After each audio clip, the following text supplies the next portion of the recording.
يرى من فبركة وسخة محاولة إظهار علي عبد الله صالح أنه قتل وهو هاربا على سيارته. هذا لم يحصل، وهناك أدلة كنت أنا أود أن أظهرها على قناتك، ولكن المعد يعني قال لي أنه لا يسمح.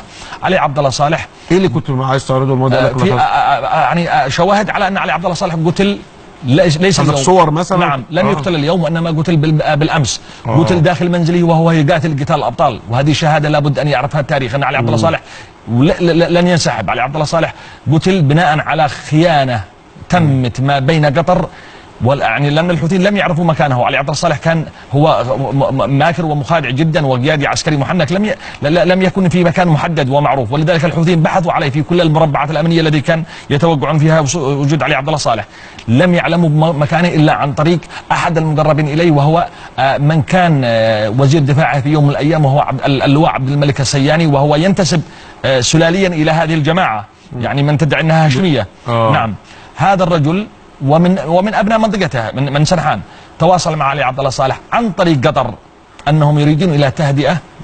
وعلي عبد الله صالح حينها كان يعني قبل بالتهدئه لاعاده اخذ نفس واعاده ترتيب اوراقه. حينها عرفوا بمكان تواجده.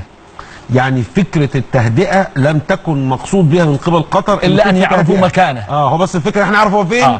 بعد أن يعرفوا مكانه، ومكانه كله لا يتعدى الكيلومتر مربع.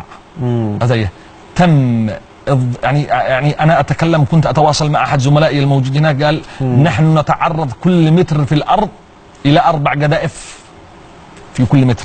يعني كمية نارية هائلة جدا. أضف إلى أن هذا المربع طوق من جميع الاتجاهات، وبدأت هنا مرحلة علي عبد الله صالح استنفذ كل ما لديه من ذخيرة، وكل ما لديه من يعني استشهدوا كثير من الأبطال المرابطين معه. تم الدخول إلى منزله، تم يعني محاصرته، ويعني قتل بطلق ناري في رأسه، وبعدها شوهوا بجثته ومثلوا بها واضح. أخذوا جثة علي عبد الله صالح والصور، ولدي صور كنت أريد أن أعرضها، أنهم حينما طلعوا الفيديو الذي يعني أنه قتل في الشارع لا يوجد عليه دم خالص.